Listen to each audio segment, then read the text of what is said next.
You're losing time. Every second that passes, gone forever. The strange thing is, we act as if we have an unlimited supply of it. We protect our money. We guard our homes. But time, the one thing we can never get back, we spend carelessly. Seneca once wrote, "It's not that we have a short time to live, but that we waste much of it." And if you really stop to think about that, it's haunting, isn't it? How much of your life has already slipped through your fingers? Not because you lack time, but because you didn't use it well? Today, I want you to sit with that. Because this isn't just philosophy. It's a mirror, and what you'll see in it might change the way you live the rest of your life. Seneca lived almost 2,000 years ago. A Stoic philosopher, a statesman, and a man who had seen both glory and tragedy. He served as an advisor to Emperor Nero, and it didn't end well. But what makes Seneca fascinating isn't his position or his wealth. It's his perspective. He saw life from the edge. He understood that time wasn't promised. In his famous letter on the shortness of life, he wrote to a friend named Paulinus, warning him about how people waste their years on ambition, busyness, and meaningless distraction. Sound familiar? Because if Seneca could see the chaos of our modern world, the endless scrolling, the constant noise, the obsession with more followers, more likes, more success, he'd probably shake his head and say, "Nothing's changed. You just found new ways to waste time." And he'd be right. Let me ask you something. When was the last time you truly felt time passing? Not looked at the clock, not complained that it's Monday again, but actually felt it, like sand slipping through your hands. Most people don't. They move through life on autopilot, distracted, busy, half awake. And then one day, they look up and say, "Where did all the years go?" Seneca warned against this illusion, the idea that life is short. He said, "No, life is long enough if you know how to use it. Life is long if you know how to use it." And that's where we begin. Because what Seneca wanted wasn't to scare people, but to wake them up. Seneca said something that hits me every time I read it. You act like mortals in all that you fear, and like immortals in all that you desire. Think about that. We fear death, yet we live like we'll never die. We plan, we delay, we postpone the things that matter, because we believe we'll have time later. But later is a lie. There's this strange human behavior. We always assume we'll start living once the conditions are right. Once we get the job, once we make enough money, once we find the right person, once life finally calms down. But it never does it? You graduate and rush to get a job. You get a job and rush to get promoted. You get promoted and rush to retire. And by the time you stop rushing, you realize the whole thing was a blur. Seneca saw this in his time too. People obsessed over wealth, politics, or reputation. They traded the present moment for illusions of future happiness. He said, "While wasting our time hesitating and postponing, life speeds by." I want you to pause for a second and reflect on that. How much of your mental space is occupied by someday? Someday I'll start that project. Someday I'll call my parents more. Someday I'll take care of my health. Someday I'll slow down. But someday isn't a day on the calendar. Seneca's point was brutally clear. You don't own time. You only borrow it. Every sunrise is alone. Every conversation, every breath, every heartbeat. A gift you can't repay once it's gone. And the tragedy? You don't know when a loan expires. That's why he urged people to live now. Not recklessly, but intentionally. Because the only thing you truly have is this moment. Let me tell you a story about a man named Daniel. Daniel was 32. He had a decent job, a small apartment, and a long list of dreams he never started. He kept saying, "Once I'm stable, I'll travel. Once I have more time, I'll write that book. Once I save enough, I'll take care of my parents." But stability never came. There was always a new deadline, a new task, a new distraction. One day, Daniel's father passed away suddenly. No warning, no last conversation. And for the first time in his life, Daniel realized how fragile time is.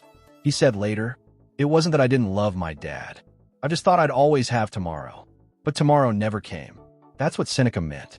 We waste life not because it's short, but because we assume it's long. Now, here's another uncomfortable truth Seneca points out. We mistake being busy for being alive.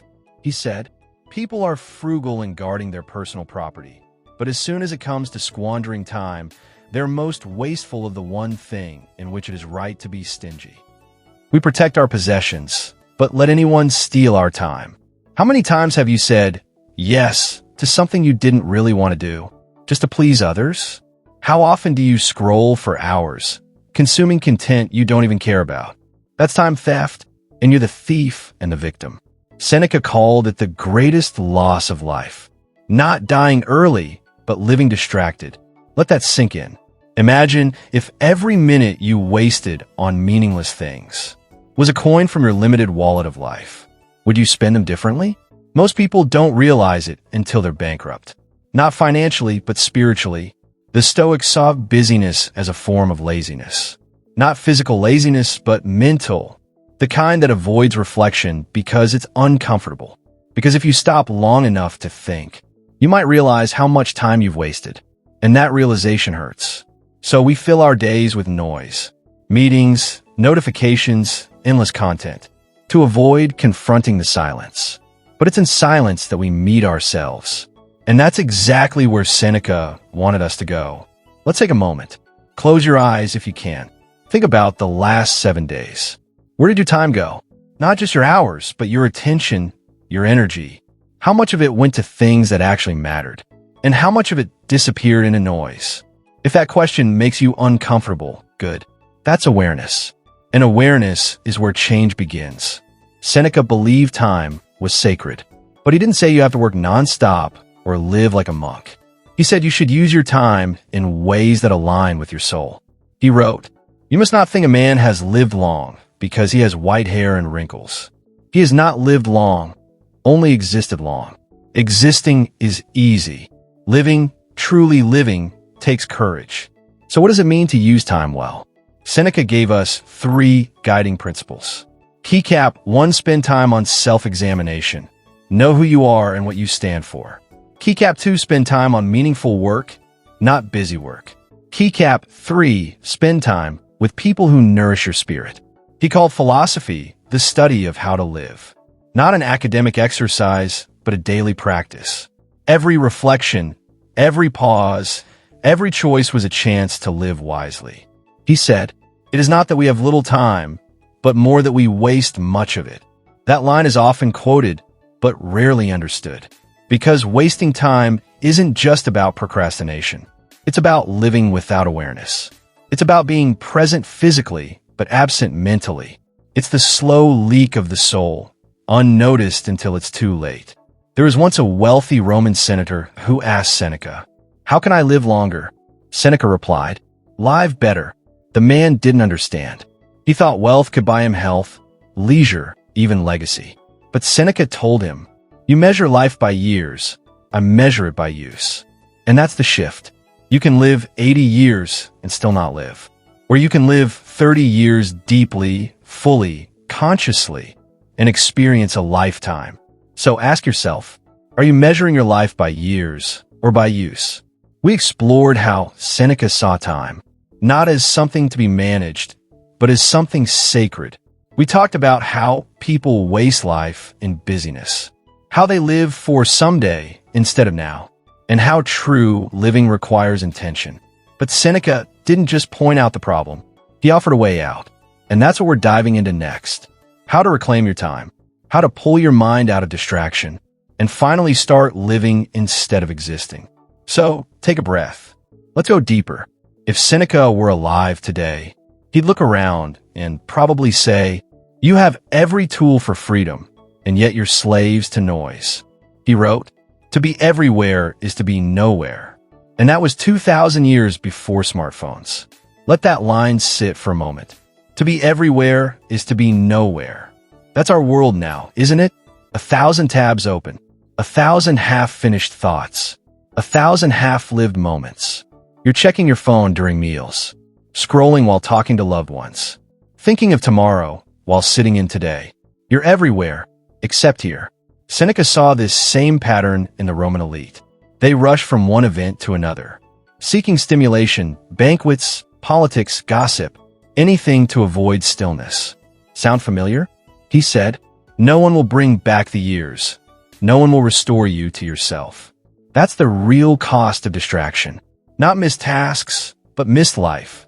And if you want to truly honor time, you have to fight to own your attention. Let's imagine someone like Julia. Julia worked from home. Her phone buzzes 200 times a day. Emails, notifications, social media, constant stimulation. When she tries to relax, she scrolls TikTok. When she's eating, she watches Netflix. When she's tired, she says, I just need 5 minutes of distraction. But those 5 minutes stretch into hours. And at the end of the day, she says, I didn't have time to do what matters. Seneca would look at her life and say, it's not that you didn't have time, you gave it away. That's the truth most people don't want to face. We give away our time, freely, willingly, to distractions that don't deserve it.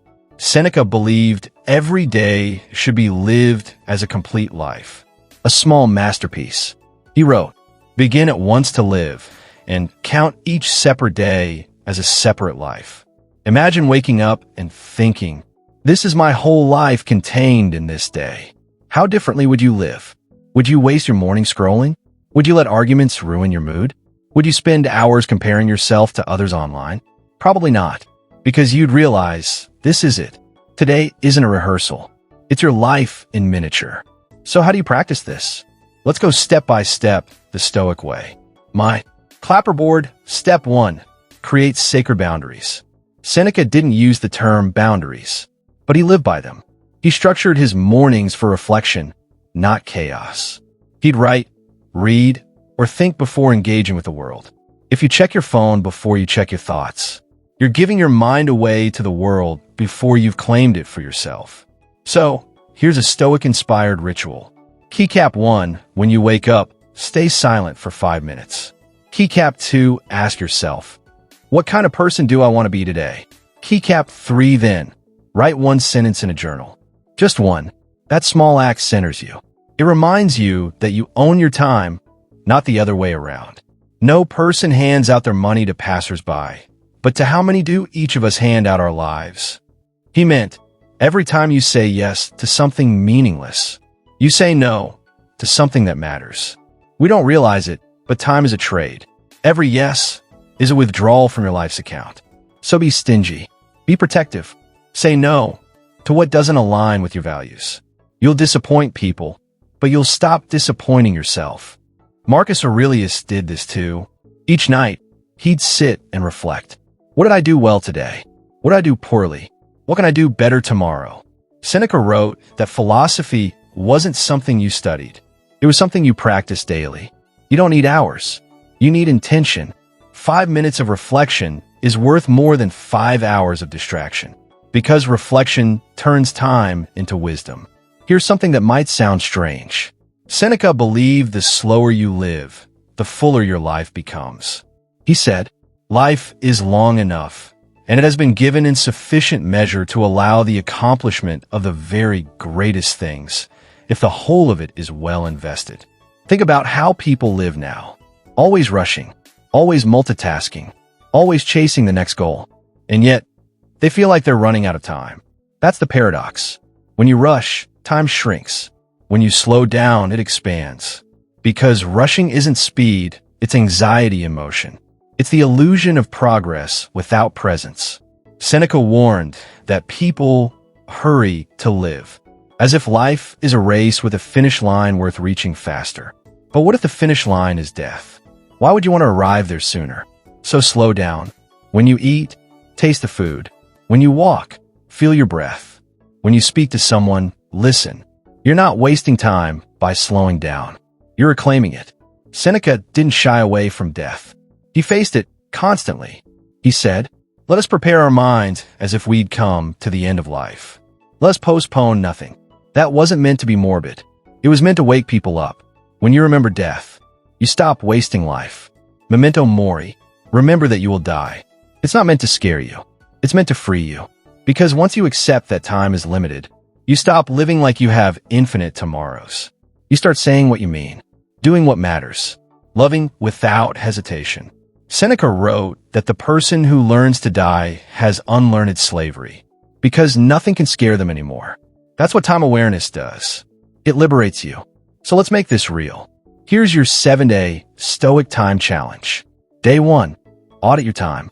Write down how you actually spend your hours. Day 2. Identify your distractions and cut one of them. Just one. Day 3. Create a 10-minute reflection ritual before bed. Day 4.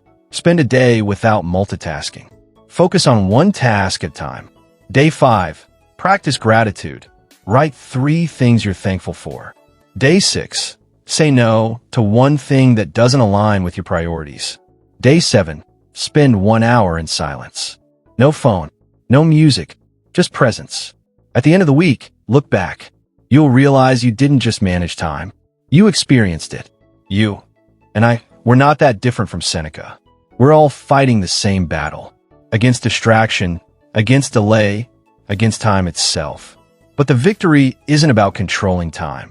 It's about living within it. Each moment you become aware, each breath you take consciously, is a small act of rebellion against the chaos of the world. And that's where your freedom begins. Take a breath. Listen to the sound around you. Notice how time keeps moving, quietly without asking permission. That's the thing Seneca wanted us to see. Time doesn't wait. It doesn't slow down when we're lost. It doesn't pause when we're afraid. It just flows. And one day it flows right past us. That's why Seneca said, "It is not that we have a short time to live, but that we waste a lot of it." This final part is about what he meant by living well. Not merely existing, not counting hours, but transforming every second into something sacred. So, if you're listening right now, slow your mind down. This is the part where everything comes together. In Seneca's eyes, the busiest people were often the poorest in spirit. He said, "The greatest obstacle to living is expectancy, which hangs upon tomorrow and loses today." He saw people chasing promotions, wealth, reputation, believing that one day they'd finally be free. But when that one day arrived, they'd already given the best years of their lives to stress, to noise, to chasing what didn't matter. Sound familiar? We call it the grind, but Seneca called it self-imposed slavery. He warned that busyness was a trap, a way of avoiding the emptiness we feel when we're alone with ourselves. He said, "Men do not suffer from the lack of time, but from the lack of purpose." And that's the real problem. Most people aren't short on time. They're short on direction. They fill their days with movement to avoid stillness. They fill their lives with tasks to avoid truth. Busyness becomes an escape from reflection, and reflection is where meaning begins. So Seneca would tell you this. Stop confusing motion with progress. Stop thinking you're living just because you're doing. You're not alive when you're busy. You're alive when you're present. Here's where Seneca, Marcus Aurelius, and Epictetus all aligned. Life happens only in this moment. Epictetus said, "There's only one way to happiness, to cease worrying about things beyond our control." Marcus said, "Confine yourself to the present." Seneca said, "He lives badly who does not know how to die well. He dies badly who has not lived well." All three of them were pointing to one truth. To live fully, you must return to now, because the past is gone, and the future? It's just imagination. You can't touch it. You can't live in it. All you ever truly have is this, the breath you're taking right now. So Seneca's advice wasn't about time management. It was about life management. It was about mastering your attention, so that every second you live is your own. Seneca noticed something tragic. People always say, "I'll do it later. I'll travel when I retire. I'll start writing when I have more time. I'll take care of myself when things calm down." But later is a mirage. He wrote, "You act like mortals in all that you fear, and like immortals in all that you desire." In other words, we panic about small things, but we act like we'll live forever. And then one day we wake up old, wondering where all the time went. That's the heartbreak Seneca wanted to save you from. He wanted you to understand. You don't have time. You are time. Every second you spend distracted is a piece of yourself you'll never get back. So don't wait. Don't say someday. Say today. Because if not now, when? Imagine a man named Lucius, a Roman senator, wealthy and respected. He spent his life chasing power, thinking he'd finally enjoy life once he made it. He told himself he'd travel when the Senate session ended, spend time with his family after the next election, study philosophy when things slowed down. But life never slowed down. Politics demanded more. Responsibility grew heavier. And when he was finally old enough to rest, he realized he didn't know how. His days were filled, but his life was empty. Seneca saw many like him. He wrote, "They lose the day in expectation of the night, and the night in fear of the dawn." Don't be Lucius. Don't let life become something you prepare for, but never live. Let's get practical again. Seneca believed philosophy wasn't just theory. It was medicine for the soul. Here's how to live time the Stoic way. Keycap 1. Start and end with reflection. Begin your day by asking, what is within my control today? End it by asking, what did I do with the time I was given? That's not just journaling. That's spiritual accounting. You're measuring your life by presence, not minutes. Keycap 2. Trade consumption for creation. Seneca would say most people consume time instead of create life. If you spend your days reacting to news, notifications, other people's opinions, you're not living, you're consuming. So, create something instead. Write, paint, build, teach, speak. Even a single line written with purpose is worth more than 1,000 hours of passive scrolling. Keycap 3. See time as a teacher. Every mistake you make is not wasted time. It's tuition. It's the price of learning how to live. Seneca said, to live is to battle with fortune and the world opinion. So when you fail, don't say, I wasted years. Say, I learned years. Keycap 4. Spend time like you spend money, wisely. Seneca compared time to wealth. He said, people are frugal in guarding their personal property, but once it comes to squandering time, they're most wasteful of the one thing in which it is right to be stingy. You wouldn't let someone steal your savings. So why let people, or your own distractions, steal your time? Audit where your hours go. Spend them like investments, not expenses. At the heart of Seneca's wisdom is acceptance. You can't stretch time. You can't slow it. You can only align with it. He wrote, it is not that we have little time, but that we waste much. And once you stop wasting it, once you live in rhythm with it, peace arrives. Because peace isn't found in the future. It's found in presence. When you stop fighting time, you start flowing with it. That's what Stoicism is. The art of harmony with nature, which includes the nature of time itself. You're no longer trying to beat time. You're walking alongside it, grateful for every step. There's a legend about Seneca's final moments. When Emperor Nero ordered his death, Seneca didn't panic. He didn't curse fate. He simply said farewell to his friends, opened his veins calmly, and spoke philosophy as he bled. He faced death the same way he faced life, with awareness, dignity, and peace. Because he'd lived ready. He'd practiced dying every day by living fully in each moment. He once said, he who has learned how to die has unlearned how to be a slave. That's freedom. That's mastery of time. If you made it this far, take a moment. Look at your hands. Look at the space you're in. This moment, right here, is your life. Not yesterday, not tomorrow. This, what will you do with it? Will you let it slip away, lost in noise, distraction, or fear? Or will you live it, fully, intentionally, as if it's your only day? Because one day it will be, and when that day comes, you want to look back and say, I didn't waste it. I lived it. Seneca would smile at that. While we are postponing, life speeds by. Seneca, don't postpone. Don't wait for the perfect time. The perfect time is now. If this message resonated with you, subscribe, reflect, and share this with someone who needs it.